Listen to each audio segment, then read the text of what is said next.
भगवते वासुदेवाय नारायणं नमस्कृत्य नरं चैव नरोत्तमं देवीं सरस्वतीं व्यासं ततो जयमुदीरयेत्। हे कृष्ण करुणा सिन्धु दीनबन्धु जगत्पते गोपेश गोपिका कान्त राधा कान्त नमोऽस्तुते। तप्त काञ्चन गौराङ्गी राधे वृन्दावनेश्वरी वृषभानुसुते देवी प्रणमामि हरिप्रिये। जय श्री कृष्ण चैतन्य प्रभु नित्यानंद श्री अद्वैत गदाधर श्रीवासदि गौर भक्त वृंद। हरे कृष्ण कृष्ण कृष्ण हरे हरे, हरे राम राम राम हरे हरे। ஹரே கிருஷ்ணா. அனைத்து பக்தர்களுக்கும் மிக பணிவான வணக்கம். ஸ்ரீமத் பாகவதத்தில் பரீட்சித் மன்னர் எப்படி பயமில்லாமல் தன்னுடைய மரணத்தை எதிர்பார்த்தார் அப்படிங்கிற பகுதி தான் இன்னைக்கு. கருவிலேயே பகவானால் பாதுகாக்கப்பட்டவர் பரீட்சித் மன்னர். அவர் கருவில் பிள்ளையாயிருக்கும் போதே பகவான் அந்த குழந்தையை பாதுகாத்திருக்கிறார். பாகவதம் சொல்லுது, நம்ம எல்லாருமே கருவறையில் இருந்த பொழுது எல்லாருமே பரமாத்மாவை தரிசனம் எடுத்தோம் அப்படின்னு. தாயின் கருவில் இருக்கும்போது கடவுளை பார்த்து, கிருஷ்ணா இனி ஒரு பிறவி எடுக்க மாட்டோம், இதுவே என்னுடைய கடைசி பிறவி என்று பரமாத்மாவிடம் நம்ம எல்லாரும் சத்தியம் செய்து கொடுத்தோம். அப்ப பரீட்சித் மன்னர் கருவிலேயே பகவானை பார்த்திருக்கிறார், நம்மளும் பார்த்திருக்கிறோம். ஆனா அந்த மன்னர் என்ன செஞ்சிருக்காருன்னா, அந்த அழகை பார்த்து அவர் மனசுல அப்படியே பதிஞ்சிருச்சு அந்த பரமாத்மாவின் உருவம். பாகவதம் சொல்லுது, ஒரு பெருவிரல் அளவுக்கு தான் அந்த உருவம். அப்போ அந்த உருவம் மனசுல பதிந்து அவ்வளவு அழகா பரமாத்மா. மறுபடியும் இவரை பார்க்க மாட்டோமா அப்படின்னு அந்த குழந்தை பிறவியிலிருந்தே ஏங்கி தவிச்சிருக்கு. அந்த கருவுல பார்த்த உருவத்தை மறுபடியும் பார்க்க மாட்டோமா, என்னைக்கு பார்ப்போம்? யாரை பார்த்தாலும் இவரா அன்னைக்கு நம்ம கருவில் பார்த்தது, சேச்சே இவர் கிடையாது. அவரா அன்னைக்கு நான் பார்த்தது. யாரை பார்த்தாலும் அந்த உருவத்தையே நினைத்து கொண்டு அந்த உருவத்துடன் ஒப்பிட்டு தேடிக்கொண்டிருப்பதனால எல்லாரையுமே பரீட்சை செய்ததுனால தான் அவருக்கு பரீட்சித் அப்படின்னு பேர். யாரை பார்த்தாலும் அந்த பரமாத்மாவா என்று தேடிக்கொண்டே எல்லாரையும் அப்படி பரீட்சை பண்ணதுனால அவருக்கு பரீட்சித் அப்படின்னு பேர். அதனுடைய உள்பொருள் என்னன்னா, கருவிலிருந்து வெளியே வந்ததிலிருந்து பகவானை மறக்கவே இல்லையா. ஒரு பக்தனுக்கு முக்கியமான 2 கட்டளைகள் அப்படின்னு சொல்லி ரூப கோஸ்வாமி சொல்றாரு. என்ன கட்டளைனா, விஷ்ணுவை எப்பவுமே ஸ்மரிக்கணும், பகவானை எப்பொழுதுமே ஸ்மரிக்கணும், ஒரு பொழுதும் பகவானை மறக்காமல் இருக்க வேண்டும். உலகத்தில் இருக்கக்கூடிய அனைத்து சட்டங்களும் இந்த 2 சட்டத்துக்கு அடிமை அப்படின்னு சொல்றார். சதா ஸ்மர்த்தவ்ய விஷ்ணு ந விஸ்மர்த்தவ்ய ஜாத்துச்சித்.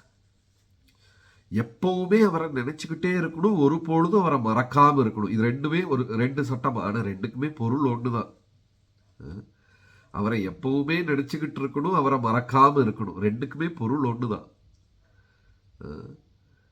ஏதே வித்தி நிஷேதேஷூர் ஏதையோர் ஏவ கின்கரஹ உலகத்தில் இருக்கக்கூடிய பாக்கி அனைத்து சட்டங்களும் இந்த 2 கோட்பாடுகளின் கின்கரக அடிமை. எனக்கு எங்க அப்பாவை சேவிக்கணும், அந்த சட்டம் விஷ்ணுவை மறக்காம இருக்கணும், விஷ்ணுவை நினைத்து கொண்டு இருக்கணும் அப்படிங்கிற அந்த சட்டத்துக்கு அடிமை. எனக்கு வேலை செய்யணும், இதுக்கு அடிமை. நம்ம மனசுக்குள்ள என்ன தர்மம் நினைச்சாலும் அந்த அனைத்து தர்மங்களும் இந்த 2 சட்டத்திற்கு அடிமை. அதனோட பொருள் என்னன்னா, பகவானை யாருமே எந்த சூழ்நிலையிலே மறக்கக்கூடாது, அவ்வளவுதான். அதுதான் அதனுடைய பொருள். அவரை நினைச்சுக்கிட்டே இருக்கணும். அவரை நினைப்பதற்கு என்னெல்லாம் நமக்கு உபயோகமாக இருக்குமோ அதை கடைபிடிக்க வேண்டும், அவ்வளவுதான். அந்த ஒரு விஷயத்துல பரீட்சித்து 100% அதை செய்து கொண்டிருந்தார். பிறவியிலிருந்தே பகவானை மறக்கல. அந்த கருவில பார்த்த பிள்ளையா இது அப்படின்னு எல்லாரையுமே ஒப்பிட்டு கொண்டிருந்தார். அவர் கருவுக்குள்ள இருக்கும் பொழுதே அஸ்வத்தாமா அந்த பிரம்மாஸ்திரத்தை விட்டுட்டார். கருவுக்குள்ள அவர் கருவில் இருக்கும் போதே அவருக்கு மேல தாக்குதல் நடந்திருக்கு.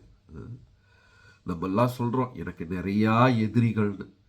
ஆனா தாயின் கருவில் இருக்கும் பொழுதே அவர் மேல பிரம்மாஸ்திரம் விட்டுட்டாங்க. அவர் முழுமையா பகவானை நினைத்தார். பகவான் கருவுக்குள்ள புகுந்து அந்த பரீட்சத்தை காப்பாத்திருக்கார். பிறப்பாலேயே பகவானுடைய இது. அதுக்கப்புறம் வாழ்நாள் பூரா அவர் மறக்கல. இதுல நம்ம புரிஞ்சு கொள்ள வேண்டிய ஒரு விஷயம் என்னன்னா, பிறப்பு நம்ம கையில் இல்லை. இந்த வீட்டுல தான் பிறக்கணும் அப்படின்னு நம்ம முடிவு பண்ண முடியுமா? அடுத்த பிறவி சென்னையில பாரதியார் தெருவில் 13வது நம்பர் வீட்டில் நான் பிறக்கணும் முடிவு பண்ண முடியுமா? முடியாது. சரி, எனக்கு 70 வயசு ஆகும்போது செவ்வாய்க்கிழமை சாயங்காலம் 6:30 மணிக்கு நிம்மதியா சாகணும், அதாவது முடிவு பண்ண முடியுமா? அதுவும் இல்லை. பிறவியும் நம்ம கையில் இல்லை, மரணமும் நம்ம கையில் இல்லை. ஆனா இதுக்கு மத்தியில் இருக்கிற நாட்கள் இருக்கு பாருங்க, அது நம்ம கையில் இருக்கு. அது எப்படி இருக்கணும்னு நம்ம முடிவு பண்ணலாம். பிறப்பும் ஆரம்பமும் நம்ம கையில கிடையாது, முடிவும் நம்ம கையில கிடையாது. ஆனா இப்ப நான் வாழ்ந்து கொண்டிருக்கும் நேரம் என் கையில இருக்கு. இப்ப எனக்கு பகவானை நினைக்க முடியுமா, பகவானை ஸ்மரிக்க முடியுமா? இதெல்லாம் என் கையில தான் இருக்கு. அது வேற யார் கையிலையுமே கிடையாது. அதை நான் உபயோகம் செய்ய வேண்டும். நல்ல ஒரு தமிழ் கவிதை. நேற்று என்பது நினைவாகும், நாளை என்பது கனவாகும், இன்று என்பதும் இப்பொழுது என்பதும் வாழ்வின் வெற்றிக்கு துணையாகும். நேற்று என்பது நினைவு. நிறைய பேர் பேசிக்குவாங்க, நான் அந்த காலத்துல துப்பாக்கி எடுத்துக்கிட்டு நான் தான் சண்டைக்கு போனேன், பழசையே பேசிக்கிட்டு இருப்பாங்க. அது வெறும் நினைவு. அதை பேசுனா இன்னைக்கு வயிறு நிறையுமா? போன வாரம் நான் மசாலா தோசை சாப்பிட்டேன் அப்படின்னா இப்ப பசி தீருமா? தீராது. நேற்று என்பது நினைவாகும். ஐயா ஜபம் பண்றீங்களா? நாளையில இருந்து நான் பண்றேன். இந்த மார்கழி மாசம் முடிஞ்ச உடனே பாருங்க என்ன எல்லாம் கரெக்டா பண்றேன். இந்த நாளைக்குங்கிறது கனவு, நடக்கவே செய்யாது. நிறைய பெண்கள் அவங்க அறையில துணி வச்சிருப்பாங்க, அது போட முடியாது. இவங்க குண்டாயிட்டாங்க. ஆனா ஒரு அல்ப ஆசை, நான் ஒரு நாளைக்கு ஒல்லி ஆயிருவேன், இதை மாட்டிக்குவேன். ஒல்லியும் ஆக மாட்டாங்க, மாட்டவும் மாட்டாங்க. நேற்று என்பது நினைவாகும், நாளை என்பது கனவாகும், இன்று என்பதும் இப்பொழுதென்பதும் வாழ்வின் வெற்றிக்கு துணையாகும். இப்ப பண்ணணும். பிறப்பும் என் கையில் இல்லை, இறப்பும் என் கையில் இல்லை. ஆனா இப்போ இந்த நேரம் என் கையில் இருக்கு. இப்ப நான் ஜபம் பண்ணலாம், பகவானை நினைக்கலாம். அப்படி பரீட்சித்து வாழ்நாள் பூரா பகவானை நினைச்சதுனால இந்த ஸ்லோகத்துல என்ன சொல்றாங்கன்னா, அவர் உடலிலிருந்து உயிர் பிரியும் நேரத்தில் பகவான் அவருக்கு கருணை தர்றாரு அவரை நினைக்கிறதுக்காக. ஏன்னா 7 நாள் தான் வாழ்க்கைன்னு முடிவாகி விட்டது. இல்லையா, அவருக்கு சாபம் கிடைச்சிருச்சு. நீ 7 நாள் தான் வாழ்க்கை என்பது முடிவாகிவிட்டது. இப்போ நமக்கு யாராவது சொன்னாங்கன்னா இனி 7 நாள் தான் நீ இருக்க போற அப்படின்னா, ஐயையோ அந்த பேங்க்ல இருக்கிற பணத்தை என்ன பண்றது, இதை என்ன பண்றது அப்படின்னு எல்லாம் சிந்தனைகள் வரும். அவருக்கு இனி 7 நாள் தான் இருக்குன்னு சொன்ன உடனே அத்தனையுமே கையிலிருந்து கொடுத்துட்டார். ஒரே நிமிஷத்துல அரண்மனை, பணம், செல்வாக்கு எல்லாம் துறந்து எல்லாத்தையும் கொடுத்துட்டு ஒண்ணுமே இல்லாமல் போய் அப்படியே ஒரு என்ன கங்கை கரையில என் வாழ்க்கையின் புருஷார்த்தம் என்ன அப்படின்னு தேட ஆரம்பிச்சிட்டார். அதுதான் முக்கியம். வாழ்க்கையின் லட்சியம் என்ன அப்படின்னு தேட ஆரம்பிக்கிறார். பார்க்குறவங்க கிட்ட எல்லாம் கேட்குறார், என்னுடைய வாழ்க்கையின் லட்சியம் என்ன, லட்சியம் என்னன்னு கேட்குறார். யாரெல்லாமோ எதோ சொல்றாங்க, அதை செய்யணும், இதை செய்யணும், அங்கே போய் கோயிலில் மொட்டை போடணும், இங்கே போய் அது உருளணும், அது பண்ணணும், என்னென்னமோ சொல்றாங்க. ஆனால் அவருக்கு அந்த பதில்னால திருப்தி அடையவே இல்லை. இந்த பலவிதமான பதில்கள் வந்தது, அந்த எந்த பதிலாலே அவர் திருப்தி அடையலை. அப்பதான் 16 வயது இளம் பாலனான சுகமுனிவரை பார்க்கிறார். இந்த சுகமுனிவர் இறைவனை தரிசனம் பண்ணதுனால, இறைவனை உணர்ந்ததுனால அவர் முகம் அவ்வளவு பிரகாசமாக இருந்தது, ஒளிமயமாக இருந்தது. ஏன்னா சுகமுனிவரை பற்றி பாகவதம் பேசும்போது அன்டிவைடட் அட்டென்ஷன் அப்படின்னு சொல்லுது. அப்படின்னா இரண்டு இல்லாமல் ஒரே, அதாவது ஏகமாக. இப்ப திருப்பதியில கூட ஏகாந்த சேவை அப்படின்னு ஒரு பூஜை இருக்கு. இரவுல போனோம்னா அந்த பூஜைக்கு, அதுக்கு ரொம்ப வருஷம் ஆகும், புக் பண்ணாதான் கிடைக்கும். அந்த பூஜைக்கு புக் பண்ண போனோம்னா நம்மளை உள்ள சாயங்காலம் கோயில் அடைக்கும் போது நம்ம மட்டும், நானும் என் குடும்பம் மட்டும் அங்க தனியா உட்காரலாம். திருப்பதி பாலாஜியை இரவு தூங்க வைக்கக்கூடிய அந்த ஒரு சேவை அந்த ஒரு ஆளுக்கு மட்டும்தான் பார்க்க முடியும். ஏகாந்த சேவை அப்படின்னு சொல்லுவாங்க. அந்த மாதிரி ஏகாந்தமான பக்தியா. அதாவது சீதாதேவி ராமரை பிரிந்து அசோகவனத்துல கஷ்டப்பட்டாங்க இல்லையா, அது எல்லாருக்கும் தெரியும். அதுக்கு கூட ஒரு சின்ன காரணம் என்னன்னா, சீதாதேவி கேட்டாங்களாம், எனக்கு யாருடைய தொந்தரவும் இல்லாம ராமரை நினைக்கக்கூடிய ஒரு வாய்ப்பு வேணும் அப்படின்னு கேட்டாங்களாம். அது அசோகவனத்துல முடிஞ்சு போச்சான். அங்க யாருமே இல்லை. அங்கே ஏகாந்தமா அசோகவனத்திலிருந்து உணவை மறந்து உறக்கத்தை துறந்து அப்படியே ராமா ராமா என்று ஜபம் செய்து கொண்டே இருந்தார்கள். 8 மாத காலம் இலங்கையில் அசோகவனத்தில் நுவேரெலியாய் அசோகவனத்தில் சீதா பிராட்டி இருந்திருக்கிறாங்க. ஏகாந்தமாக அங்க சேவை செஞ்சிருக்கிறாங்க. அப்ப இந்த சுகமுனிவர் எப்படின்னா, அவர் மனசுல பகவானை தவிர வேற எந்த சிந்தனையும் கிடையாது. இப்ப நம்ம இந்த வகுப்புல உட்கார்ந்துகிட்டு இருந்தா கூட மனசுக்குள்ள இவர் நிறுத்தணும்னு போய் 2 தோசையை சாப்பிட்டு தூங்கணும், காலையில் அவங்கள பார்க்கணும், நாளைக்கு இங்கே போகணும் அங்கே போகணும், மனசுக்குள்ள வேற பல சிந்தனைகள் இப்படி ஓடிக்கொண்டே தான் இருக்கும்.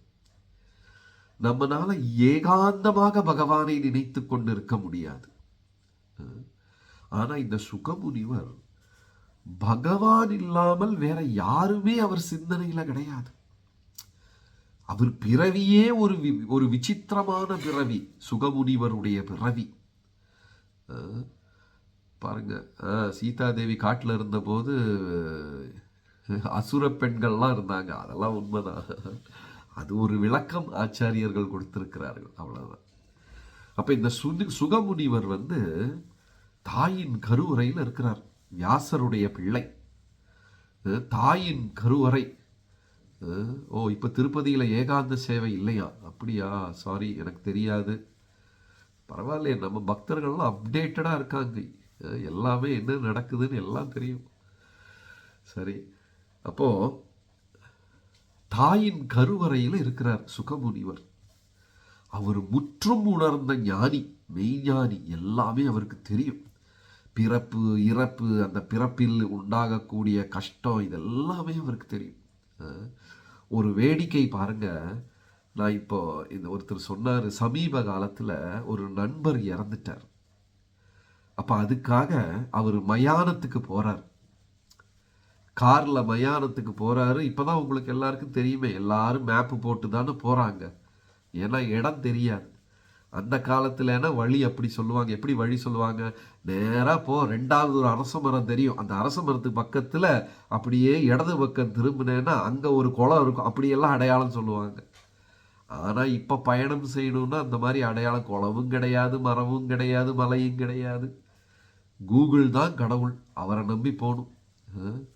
அப்போது இவர் மயானத்துக்கு போகிறாரு, நண்பர் இறந்துட்டாருன்னு சொல்லி மயானத்துக்கு போகும்போது அங்கே பக்கத்தில் போனோன்னு கூகுள் சொல்லுது, you have reached your final destination, நீங்கள் உங்கள் இறுதி இலக்கை அடைந்து விட்டீர்கள். உண்மைதான், இதுதான் நம்ம கடைசி, மயானம்தான் கடைசி. அப்போ அந்த மாதிரி பிறவியும் நம்ம கையில் கிடையாது, முடிவும் கிடையாது, மத்தியில் இருக்கிற நேரம் மட்டும்தான். அப்போ இதெல்லாம் உணர்ந்தவர் சுகமுனிவர். அதனால் அவர் என்ன நினைக்கிறார்னா, தாயின் கருவிலிருந்து வெளியே வந்தா என்ன மாயை பிடித்து விடும் அப்படின்னு பயந்து. ஏன்னா மாயையில மாட்டாதவங்களே கிடையாது.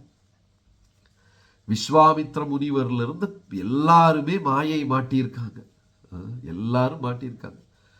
அப்ப மாயையில் மாட்டாத மனிதர்களே கிடையாது. அதனால தாயோட கருவுக்குள்ளேயே உட்கார்ந்துட்டாராம். 16 வருடம் வரவே இல்லை வெளியே.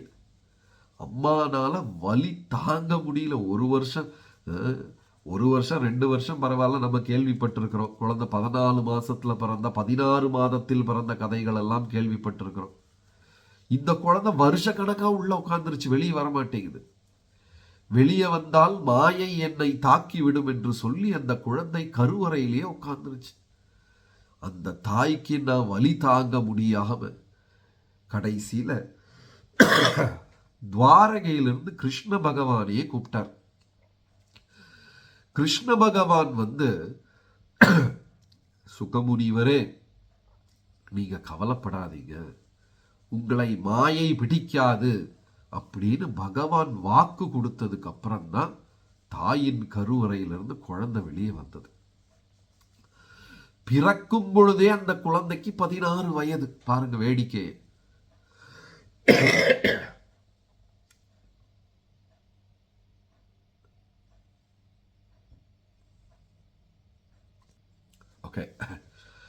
பிறக்கும் பொழுதே அந்த குழந்தைக்கு வந்து 16 வயது. கருவிலிருந்து இறங்கி அந்த குழந்தை நடக்க ஆரம்பிச்சிருச்சு.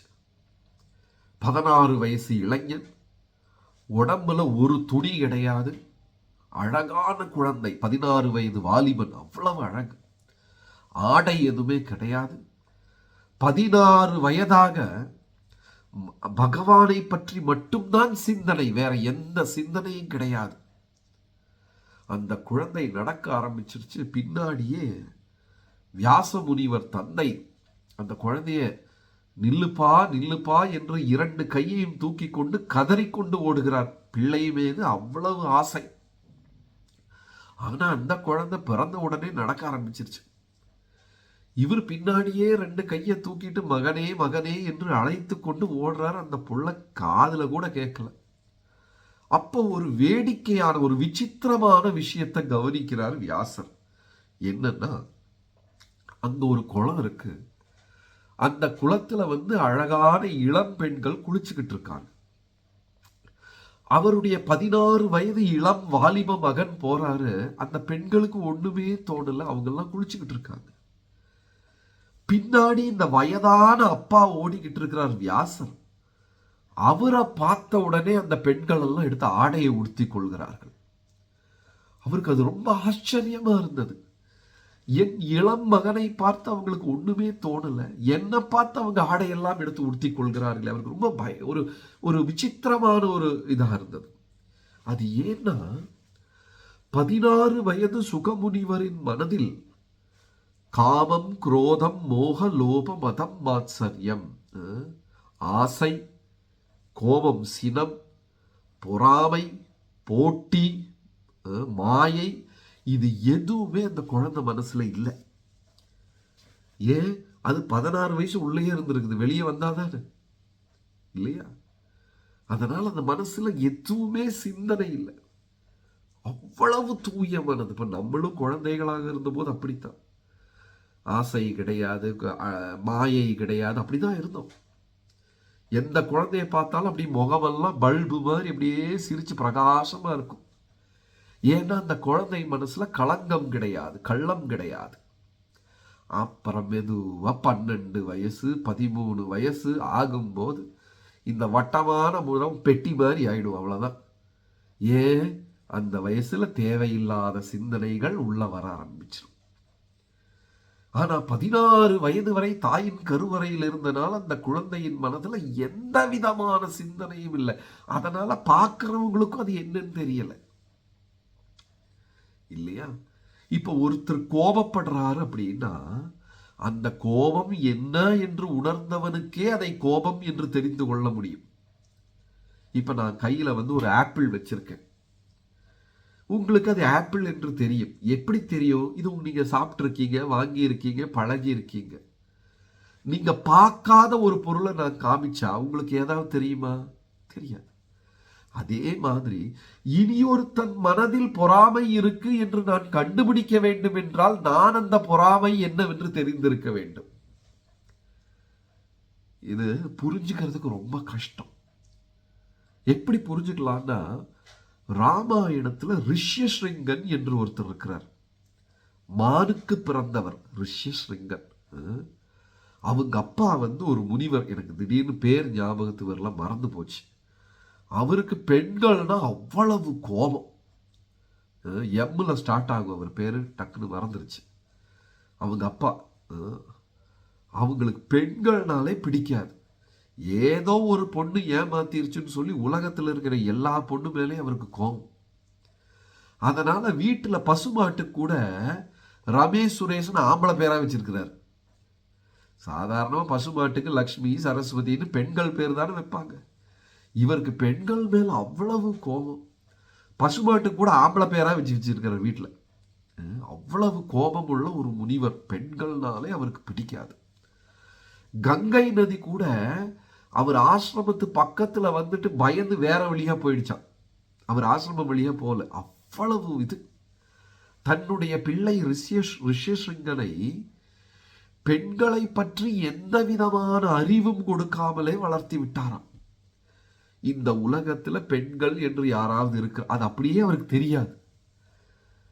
அதனால இந்த ரிஷ்யசிங்கன் மனதுல ஆசை என்பதே உருவம் எடுக்கவில்லை. யோசிச்சு பாருங்க, இந்த உலகத்துல பெண்களே இல்லைன்னா தங்க கடை, துணி கடை, போன் கடை, பூக்கடை, இதுக்கெல்லாம் ஏதாவது வேலை இருக்கா? ஊர்ல முக்காவாசி பையங்களுக்கு வேலையே இருக்காது. எல்லாம் துறவியா போக வேண்டியதுதான். அப்போ இவருக்கு ரிஷ்யசிங்கருக்கு இப்படி ஒரு கொஞ்சம் பேர் இருக்கிறதே தெரியாதான்.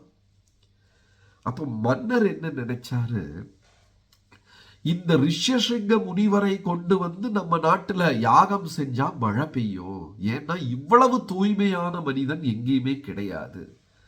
எப்படி இந்த ரிஷ்யசிங்கனை கொண்டு வர்றது? அது பெண்கள் அனுப்பிதான் கொண்டு வரணும் முடிவு செஞ்சுட்டாங்க. ஆனா எல்லாருக்கும் அவங்க அப்பானா பயம்.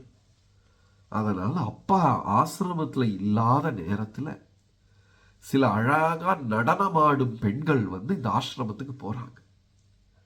ரிஷ்யசிங்கர் பார்க்கிறாரு. முதல் முறை இவர் பெண்களையே பார்த்ததில்லை. அவர் வாழ்க்கையில பார்த்தது பூரா முனிவர்கள், துறவிகள், சன்னியாசிகள், யோகிகள், இவங்களை தான் பார்த்திருக்காரு. இந்த பெண்களை பார்த்த உடனே அவர் நினைக்கிறாரு, ஆனா இது வித்தியாசமா இருக்கிறாங்களே இந்த துறவிகள்.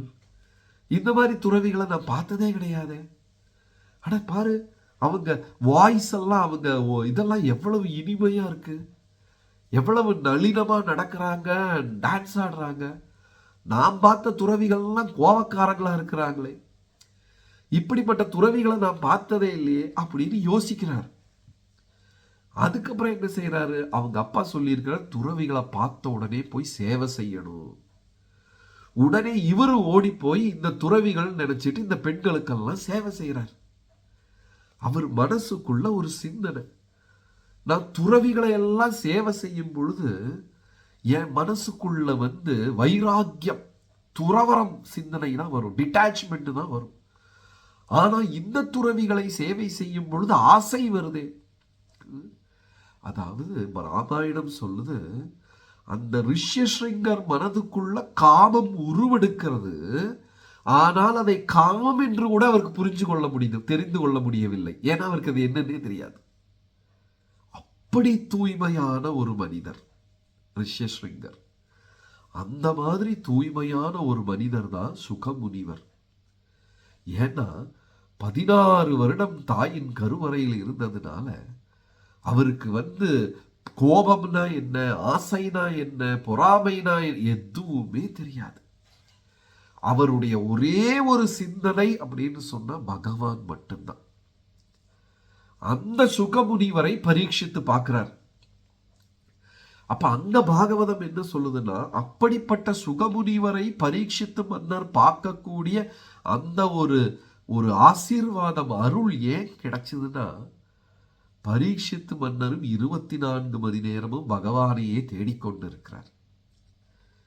அப்போ இந்த 4வது ஸ்லோகத்துல பாகவத்துல என்ன சொல்றாங்கன்னா, நம்ம இப்போ எப்பவுமே ஜபம் பண்ணிக்கிட்டே கரெக்டா பண்ணிக்கிட்டு இருந்தோம்னா இறக்கும் நேரத்துல பகவான் கூட்டிட்டு போற கேரண்டி அவர் எடுத்துக்கிறாராம். புரியுதுதா? உங்கள் வாழ்க்கையை நீங்கள் நன்றாக திட்டமோட பக்தியோட செயல்படுத்தினா உங்கள் முடிவை நான் பாதுகாத்துக் கொள்ளுகிறேன் என்று சத்தியம் செய்கிறார் பகவான். ரொம்ப முக்கியமான விஷயம். நம்ம இப்ப கரெக்டா ஜெபம் செஞ்சு புத்தகம் படிச்சு சேவைகள் செய்து பக்தர்களுக்கு ரொம்ப பணிவா இதெல்லாம் நம்ம கரெக்டா பண்ணிட்டோம்னா உடல்ல இருந்து உயிர் போற நேரத்துல கிருஷ்ணான்னு கூப்பிடுற கேரண்டி அவர் பண்ணிக்கிறாரா, நான் பார்த்துக்கிறேன் அப்படின்னு சொல்றார். இல்லாம நம்ம போய் ரோட்டில் ஆக்சிடென்ட் ஆகி ஆஸ்பத்திரியில் கோமால படுத்தா ராமான்னு சொல்ல முடியாது, கிருஷ்ணான்னு சொல்ல முடியாது. அதுவும் இந்த காலத்தில் புதுசா வியாதி வருது, பேரு கூட வாயில நுழைய மாட்டேங்குது, அப்படியெல்லாம் வியாதி வருது. இதுல ஏதாவது ஒரு வியாதி நம்ம கிருஷ்ணா ராமாலாம் கரெக்டா சொல்லலைன்னா போச்சு. அதனால பகவான் என்ன சத்தியம் செய்கிறார், நீ உன்னுடைய ஆரோக்கியமான நேரத்தில் நன்றாக என்னை ஜபம் செய்தால் உன் உடல் வலிமை குறையும் நேரத்தில் நான் உன்னை பாதுகாத்துக் கொள்கிறேன் அப்படின்னு சத்தியம் பண்றார். இதை விட பெரிய கேரண்டி யாராவது தருவாங்களா? எந்த இன்சூரன்ஸ் கம்பெனினாலையும் தர முடியாது. கிருஷ்ணர் மட்டும்தான் இந்த கேரண்டியை தருவார். இதுல இனி ஒரு அழகு என்னன்னா, குலசேகர பெருமாள் அப்படின்னு ஒரு மாபெரும் 12 ஆழ்வார்கள்ல ஒருத்தர் குலசேகர பெருமாள். அவர் ஒரு பாட்டு பாடி இருக்கிறாரு.